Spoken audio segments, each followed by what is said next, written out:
یہ لیلا کی تو سمجھ میں آتی ہے، مگر میکم کون ہے افق؟ افق نے آنکھیں کھولی جو بے حد سرخ ہو رہی تھی۔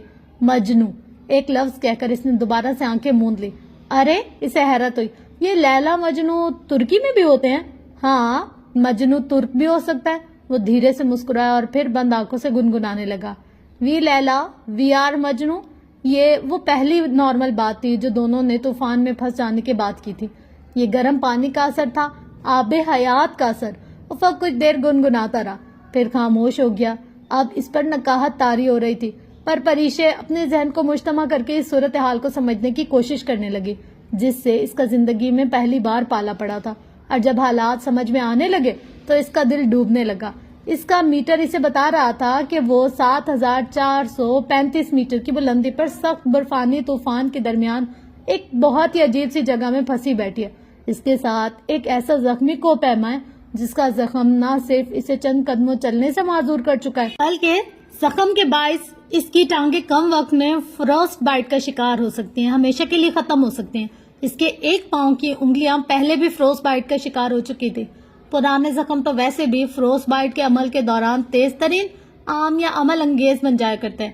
فروسٹ بائٹ کو صرف ایک عنصر روک سکتا ہے، اور وہ تھا پانی۔ جسم میں پانی کی کمی کا مطلب تھا فروسٹ بائٹ، اور جسم میں پانی کی کمی سطح سمندر سے انتہائی بلندی کا مطلب سیریل برل ایڈیما یا پلمبری ایڈیما۔ اس وقت حالت یہ تھی کہ اسے جلد از جلد افق کو وہاں سے نکالنا تھا۔ اس کے پاس 80 میٹر رسی تھی اور اسے کئی ہزار میٹر نیچے اترنا تھا۔ بیس کیمپ 3400 میٹر پر تھا۔ اگر وہ جلدی وہاں سے نہیں نکلتی تو وہ مر بھی سکتا تھا۔ اسے جلدی کچھ سوچنا تھا، کچھ کرنا تھا۔ اوپر جانے اور چوٹی سر کرنے کا تو اب سوال ہی پیدا نہیں ہوتا تھا۔ افق کے مخصوص کو پیما والی ضد کے باعث وہ ٹرن اراؤنڈ ٹائم کا انتخاب کھو چکے تھے۔ کوہ پیما میں ایک ٹرن اراؤنڈ ٹائم ہوتا ہے، پیچھے مڑنے کا وقت۔ پہاڑوں پر موسم پل پل بدلتا ہے۔ کوہ پیما تعین کرتا ہے کہ اگر آج اتنے بجے تک ہم نے چوٹی سر کر لی تو ٹھیک، ورنہ اتنے بجے تک ہم جہاں بھی ہوئے واپس مڑ جائیں گے۔ کوہ پیما عموماً نہ پلٹنے کی غلطی کرتے ہیں۔ غلطی افق ارسلان نے بھی کی تھی کہ وہ بہرحال کوئی افسانوی کردار نہیں، ایک جیتا جاگتا انسان تھا۔ اب انہیں راکا پوشی کے ناقابل تذکیر ریچھ کو ناقابل تذکیر ہی چھوڑ کر واپس جانا تھا، اور واپس جانے کے لیے طوفان کا رکنا ضروری تھا جو تھمنے کا نام ہی نہیں لے رہا تھا۔ وہ اوپر جا سکتے تھے اور نہ ہی بیٹھے رہ سکتے تھے۔ خدایا وہ کیا کرے۔ بہت دیر بعد کہیں جا کر وہ ایک نتیجے پر پہنچی۔ اس نے ٹرانسیور نکال کر احمد سے رابطہ کیا اور کسی تمہید کے بغیر کہنے لگی، احمد افق زخمی ہے، ہم کیمپ 4 اور کیمپ 3 کے درمیان میں پھنسے ہوئے ہیں، باہر سخت طوفان ہے، ہمیں ہر حال میں نیچے اترنا ہے، بتاؤ میں کیا کروں؟ افق زخمی ہے، اسے کیا ہوا؟ حسب توقع وہ پریشان ہو گیا تھا۔ صبح برف شار آیا تھا، افق کی رسی ٹوٹ گئی اور وہ 40 میٹر نیچے گرا۔ ٹانگ کی ہڈی فریکچر ہو گئی اور چوٹیں بھی شدید ہیں۔ سخت سردی کے باعث اس کے بچتے دانت اسے بولنے نہیں دے رہے تھے۔ او تم یوں کرو اس کے فریکچر کو، فار گاڈ سیک احمد، میں ڈاکٹر ہوں، مجھے پتا ہے مجھے اس کے فریکچر کے ساتھ کیا کرنا ہے، تم اپنے مشورے اپنے پاس رکھو، مجھے ان کی ضرورت نہیں ہے۔ اس نے ایک دم غصے سے بات کاٹی۔ پل بھر کو احمد خاموش سا رہ گیا۔ اسے اپنی غلطی کا احساس ہوا۔ آئی ایم سوری احمد، میں بہت پریشان ہوں، پلیز ناراض مت ہونا۔ وہ روحان سی ہو گئی۔ ریلیکس پریشے، جب طوفان رکے تو تم نیچے اتر آنا، اس طرح پریشان ہونے سے تمہارے اعصاب پر برا اثر پڑے گا، خود کو پرسکون رکھو۔ میں خود کو پرسکون نہیں رکھ سکتی احمد، ہماری پوزیشن بہت خراب ہے، افق شدید زخمی ہے، وہ ڈریس نہیں کر سکتا، اسے شدید درد ہو رہا ہے۔ احمد سے بات کرتے ہوئے اس نے اب فکرمند نگاہ افق پر ڈالی جو آنکھیں موندے شدت ضبط سے لب سختی سے ایک دوسرے میں پیوست کیے بیٹھا تھا۔ تم اس کو پین کلر دو، مگر اس کی ٹانگ نہیں کام کر رہی، وہ چل نہیں سکتا، تو میری بات کیوں نہیں سمجھ سکتے؟ وہ ڈپریشن پھر سے غصے سے ڈھلنے لگا۔ دفعتاً افق نے آنکھیں کھولی اور آہستہ سے ہاتھ بڑھا کر اس کا گھٹنا ہلایا۔ پریشے نے بولتے بولتے رک کر اسے دیکھا۔ انکرا کال کرو جینک کو، اس سے ویدر کنڈیشن پوچھو۔ وہ نقاہت بھرے لہجے میں آہستہ آہستہ رک رک کر بول رہا تھا۔ پریشے نے سمجھ کر سر ہلایا اور ریڈیو میں بولی، احمد انکرا کال کرو جینک کو اور اس سے ویدر کنڈیشن کے بارے میں۔ افق نے جھنجھلا کر نفی میں سر ہلایا۔ احمد نہیں، تم پوچھو پری۔ میں کیسے پوچھوں؟ سیٹلائٹ فون تھا تمہارے پاس؟ وہ ہاں احمد، میں تم سے پھر بات کرتی ہوں، آؤٹ۔ اس نے ٹرانسیور بند کر دیا۔ جٹ بیگ سے سیٹلائٹ فون نکال کر اسے تھمایا۔ وہ خود ہی کتنی دیر کسی سے بات کرتا رہا۔ تھکا تھکا لہجہ، نقاہت اور پس مردگی سے آنکھیں موندے وہ یقیناً شدت کرب کے عالم میں تھا۔ ویدر کلیئرنس کا امکان اگلے 48 گھنٹے تک کوئی نہیں ہے. خدایا. فون بند کر کے اس نے پریشے کو تھمایا. وہ 2 دن اس سردی اور موسم میں گزار لیتی، مگر افق. اس نے پھر سے احمد سے ایک اور بات کی اور حالات سمجھائے. اب کی کچھ کرو احمد، ہمیں جلد از جلد یہاں سے نکلنا ہے. میں کچھ کرتا ہوں، تم فکر نہ کرو. کیسے فکر نہ کروں؟ وہ مر جائے گا احمد. خدا کے لیے کچھ کرو، وہ مر جائے گا. شدید بے بسی سے اسے رونا ہے. میں کیا کروں؟ اس کے رونے پر وہ بوکھلا سا گیا. یہاں بیس کیمپ میں میرے علاوہ اور کوئی نہیں ہے. بتاؤ میں کیا کروں؟ کسی بھی اتھارٹی سے بات کرو، وہ ہمیں یہاں سے ریسکیو کرے. الپائن کلب پاکستان سے کہو، نذیر صاحب سے کہو، منسٹر آف ٹورزم سے کہو، کسی سے بھی کہو، خدا کے لیے. میں کچھ کرتا ہوں، تو میری کال کا انتظار کرو، احمد نے کہا اور سلسلہ منقطع ہو گیا. پریشا کچھ دیر سوچتی رہی، پھر اس نے دوبارہ احمد کو کال کی. احمد سنو، تم پاکستان آرمی سے بات کرو، ان سے کہو کہ کلائمبر کو ایویکیٹ کرنے کے لیے ہیلی کاپٹر بھیجیں. دوسری جانب تھوڑی دیر کے لیے خاموشی چھا گئی. ڈاکٹر پریشے، کیا سطح سمندر سے انتہائی بلندی پر انسان کا دماغ بھی خراب ہو جاتا ہے؟ کیوں؟ کیا غلط کہا میں نے؟ میری بات غور سے سنو. اس وقت پوری دنیا میں کوئی ایسا پائلٹ پیدا نہیں ہوا جو تمہیں 7,500 میٹر بلندی سے ریسکیو کرے. اس سے پہلے کہ تمہاری انرجی اور ہمت جواب دے، تم نیچے اترنے کی کوشش کرو. یہی تمہارے مسئلے کا واحد حل ہے. میری استاد مت بنو اور پاکستان آرمی سے بات کرو. اس نے ریڈیو رکھ دیا اور افق کو دیکھا، جو سر جھکائے یوں شکست خوردہ سا بیٹھا تھا جیسے سارا قصور اس کا ہو اور وہ ہمت ہار چکا تھا. افق. پریشے نے دھیرے سے اس کے کندھے پر ہاتھ رکھا. اس نے گردن اٹھائی. کیا درد ہو رہا ہے؟ اس نے آہستہ سے گردن کو نفی میں جنبش دی. نہیں، درد تو نہیں ہو رہا. اسے جتنا درد ہو رہا تھا یہ اس کی شہد رنگ آنکھوں میں تحریر تھا. کیا تم نیچے اتر سکتے ہو؟ کم از کم کیمپ 3 تک. بغیر اس کے چہرے اور آنکھوں میں دیکھتے ہوئے اس نے یوں نرمی سے پوچھا جیسے کوئی ڈاکٹر سامنے بیٹھے چھوٹے سے بچے سے اس کی طبیعت پوچھا ہو. اس نے خاموشی سے گردن کو نفی میں جنبش دی. چند میٹر بھی نہیں؟ اس طوفان میں اس ٹانگ کے ساتھ؟ نو نیور. اس نے سر نفی میں ہلا دیا. وہ پورے طرح بول بھی نہیں پا رہا تھا، مگر وہ بہرحال مطلب سمجھ سکتی تھی. اچھا دیکھو، اس ٹینٹ میں جتنا ہو سکتا ہے اپنی ٹانگ بازو ہلاتے رہو، گرم رکھو اور فریسٹ بائٹ سے بچ جاؤ. اور وہ خود بھی یہی کر رہی تھی، مگر افق ویسے ہی خاموشی سے بیٹھا خیمے کے سامنے والی دیوار پر نگاہیں جمائے جیسے کچھ سوچتا رہا. پھر کتنی ہی دیر گزر گئی اور احمد نے کوئی رابطہ نہ کیا. طوفان ابھی تک اسی طرح راکا پوشی لپیٹے ہوئے تھا. باہر مسلسل اولے پڑنے کا شور سنائی دے رہا تھا. پریشے نے خیمے کی کھڑکی سے جھانکا. باہر مکمل وائٹ آؤٹ تھا. حد بصارت تخصص 1 میٹر رہ گئی تھی. رات کٹ کے نہیں دے رہی تھی. ایک ایک لمحہ صدیوں سے بھاری تھا. وہ دونوں اسی پل بغیر کوئی بات کیے خیمے میں بیٹھے تھے. پریشے کو احمد کی کال کا انتظار تھا. وہ یقیناً اتھارٹیز سے رابطہ کر رہا ہوگا جس کے باعث اسے دیر ہو رہی ہوگی. وہ خود کو تسلی دینے کے ساتھ ساتھ تمام زبانی یاد صورتیں اور آیت الکرسی وغیرہ پڑھ رہی تھی. طوفان نہ تھما. وہ شہر میں آنے والا طوفان نہیں تھا. وہ ہمالیہ کے برفانی طوفان تھا جو بغیر رکے کئی دن تک جاری رہ سکتا تھا. قاتل برفانی طوفان اور مکمل وائٹ آؤٹ. اچانک ریڈیو میں شور سا پیدا ہوا. وہ اس کی جانب لپکی. ہیلو احمد. وہ بے تابی سے بولی. ہاں ڈاکٹر. سنو، میں نے ترک گورنمنٹ سے بات کی ہے، انہوں نے تمہارے فارن منسٹر سے رابطہ کیا ہے. پھر؟ ہاں، وہ کہہ رہا تھا کہ آرمی سے بات کر کے. کب کرے گا وہ آرمی سے بات؟ پلیز احمد، تم خود آرمی سے بات کرو. مجھے ان کے اہلکاروں پر کوئی بھروسہ نہیں. تو میری پوری بات کیوں نہیں سنتی؟ میں ادھر بیٹھا جھک تو نہیں مارا. اب اپنا منہ بند کرو اور میری بات سنو. میں نے سوئس پائلٹ سے سب سے پہلے رابطہ کیا جنہوں نے ایوریسٹ پر ریسکیو آپریشن کیا تھا. وہ والنٹیئر کر رہے ہیں، مگر ان کی فلائٹس کا پرابلم ہے. ان کو آنے میں 4 دن لگ سکتے ہیں، اور مگر افق کے بعد 3 سے 4 دن. سوری، تم بات مکمل کرو. تم بھی نا. اچھا سنو، سوئس کا آنا مشکل ہے، مگر تمہارے فارن منسٹر نے پاکستان آرمی سے رابطہ کیا. میں اتنی دیر تک آرمی والوں کی کال کا انتظار کرتا رہا. ابھی 10 منٹ پہلے میری ان سے بات ہوئی. انہوں نے تمہاری ریڈیو کی فریکوینسی پوچھی اور تمہارے کپڑوں کا کلر وغیرہ، اور یہ کہ تم انگریزی بول سکتی ہو یا نہیں. میں نے کہا کہ بول سکتی ہے. ٹھیک کہا نا؟ تو میں تم سے فرینچ میں بات کر رہی ہوں کیا؟ نہیں، میرا مطلب ہے وہ تمہاری آرمی ہے، تم ان سے اپنی زبان میں بھی بات کر سکتی ہو. اچھا، وہ کب آئیں گے؟ اس نے بے قراری سے پوچھا. آئیں گے کیا مطلب؟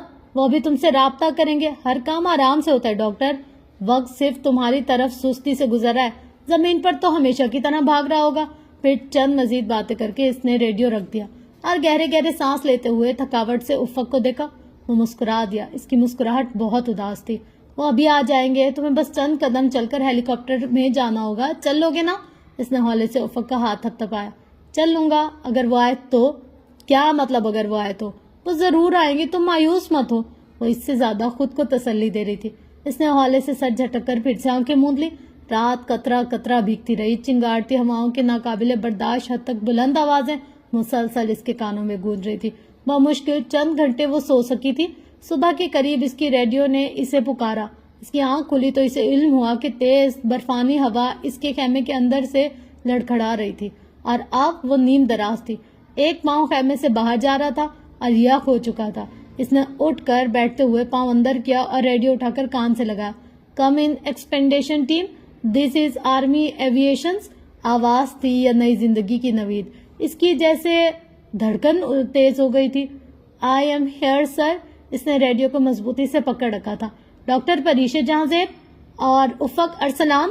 بھاری روبدار آواز میں پوچھا گیا. پریشے جہاں زیب. دس از کرنل فاروق. ڈاکٹر جہاں زیب. آئی نو سر. وہ خوشی سے بولی. وہ یقیناً انہیں بچانے آ رہے تھے اور ہیلی کاپٹر میں تھے. اس سے قبل کہ اس کو اپنی آمد سے آگاہ کرنے والے تھے. اس نے سوچا okay give me your station پریشے. ہم نے ایک ٹینٹ پیچ کر رکھا ہے جس کا رنگ اورنج ہے. یہ کیمپ 3 سے خاصا اوپر ہے. وہ اب اردو بولنے لگے. اور بیٹا آپ کے کپڑوں کا رنگ؟ میں نے پنک اور لائٹ گرین جیکٹ پہن رکھی ہے. میرے ساتھی کی گرے جیکٹ، ریڈیشن براؤن ٹراؤزر، سر پر یلو ہیلمٹ ہے. اوور. یہ اتنا رنگ پرنگی حلیہ صرف برف میں واضح نظر آنے کے لیے تھا. اوکے اب مجھے اپنی لوکیشن دے. ٹھیک پہاڑ کی ڈھلان اور فیس کا اینگل بتائیں.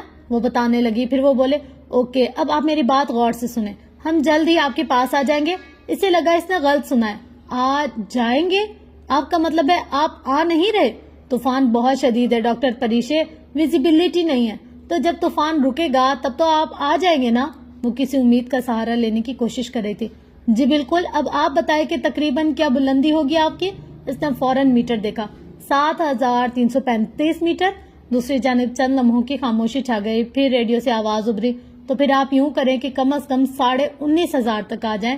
میں 7,500 پر ہوں. آپ 19,000 کی بات کریں؟ میری سمجھ میں نہیں آ رہا. اب اسے کوفت ہوئی. میڈم آپ 19,000 فٹ تک ڈیسنٹ کریں.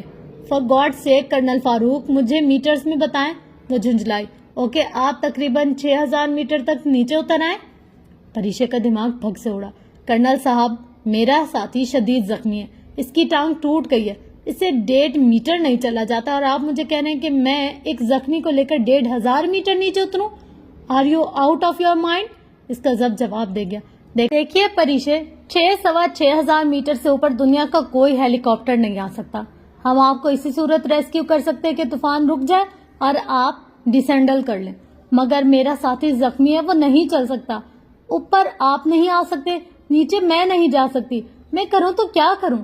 افق نے اس کے ہاتھ پر ہولے سے اپنا ہاتھ رکھ کر اسے اپنا غصہ دبانے کا اشارہ کیا. مگر وہ شدید پریشان ہو رہی تھی. طوفان تھم جائے تو آپ کوشش کریں. کرنل صاحب کا لہجہ اتنا پرسکون اور ٹھنڈا تھا کہ پریشے کو لگا وہ اس معاملے میں دلچسپی ہی نہیں لے رہے. انہیں کہو میں کوشش کرتی ہوں اور ڈسینڈل کر کے آپ کو بتاتی ہوں. افق کی ہدایت پر اس نے وہی کہہ کر رابطہ منقطع کر دیا اور ریڈیو فریش پر رکھ کر اسے دیکھا. عجیب بے حس لوگ ہیں.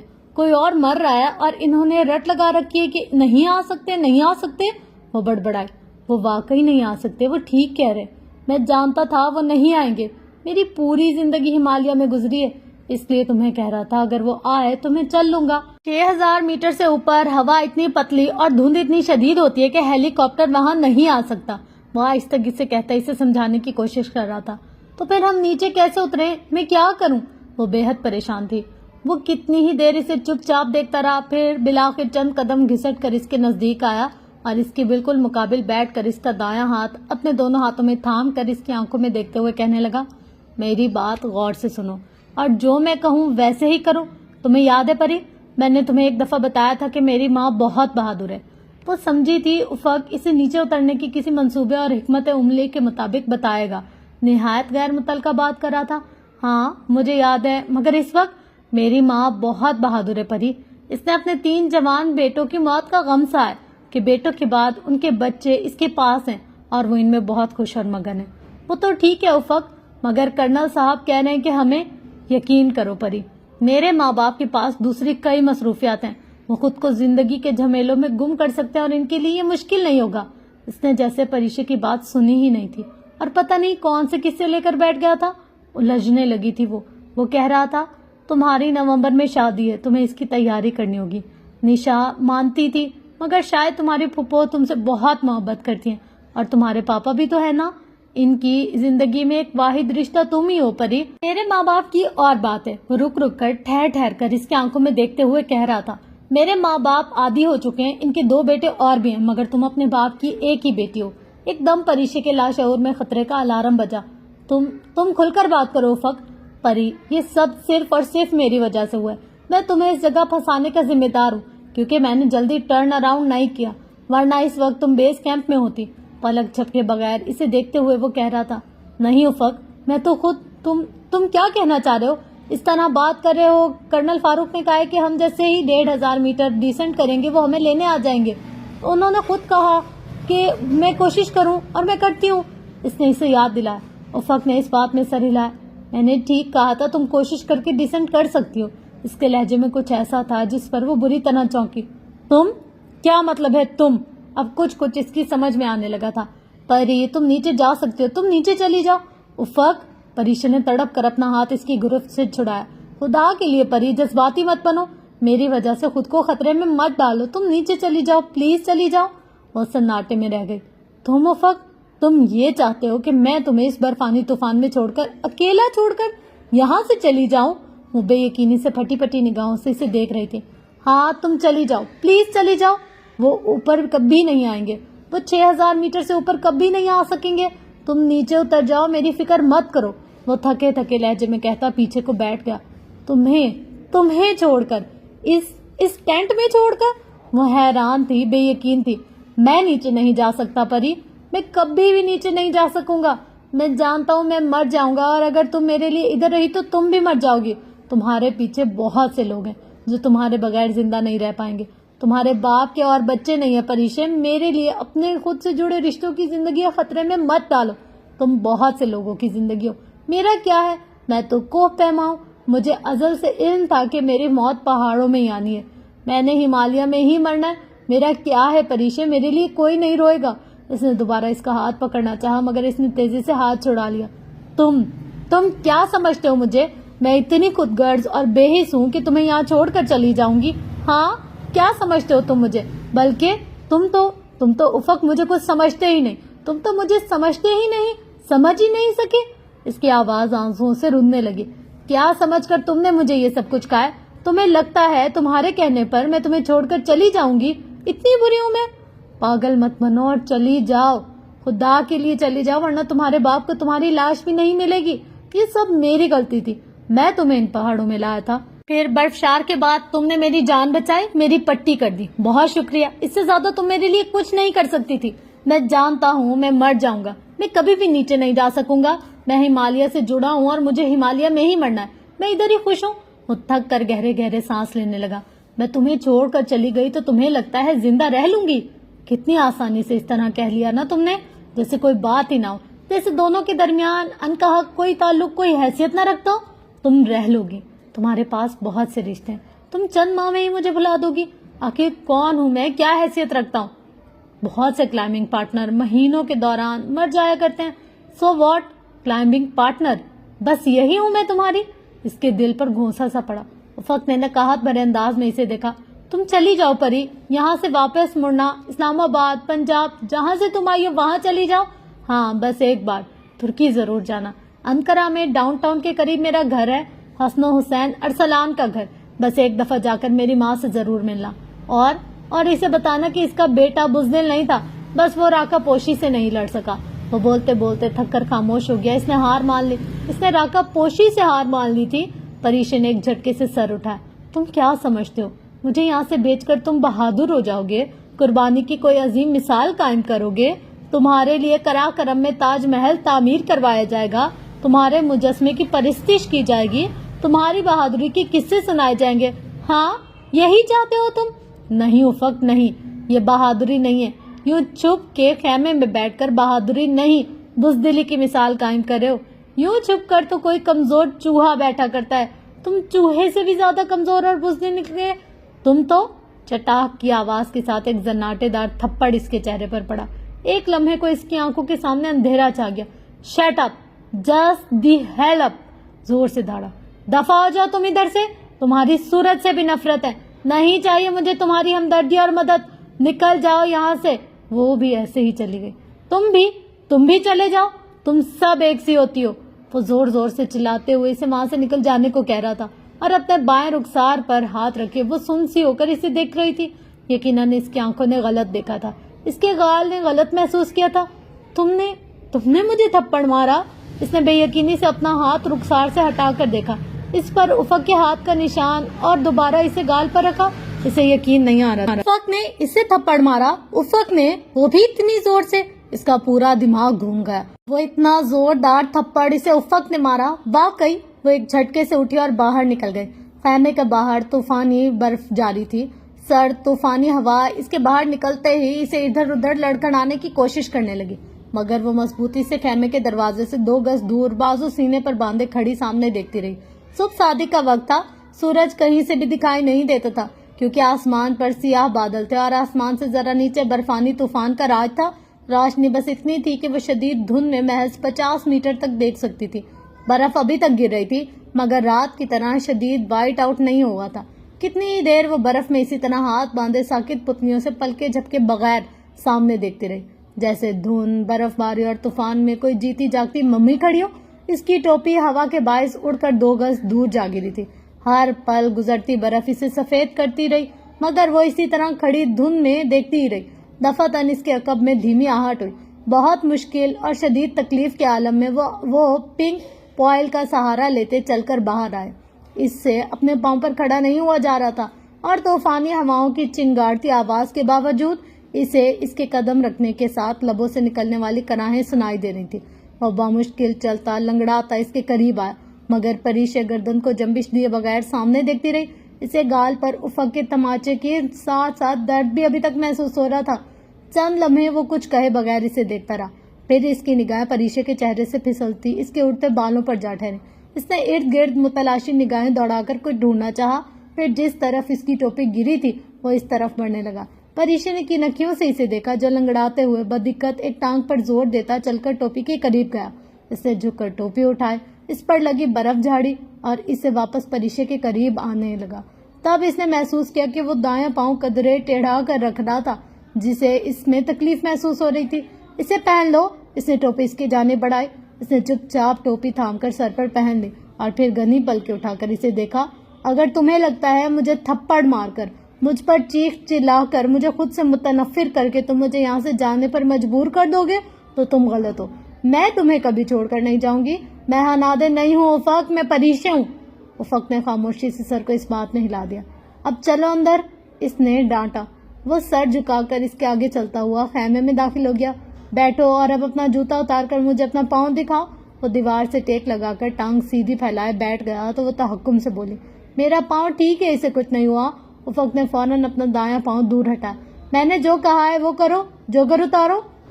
مگر میں ٹھیک ہوں ڈاکٹر. اس نے جوتے پر یوں ہاتھ رکھ دیا جیسے کوئی چھوٹا بچہ اپنی کوئی غلطی چھپانے کی کوشش کرتا ہو.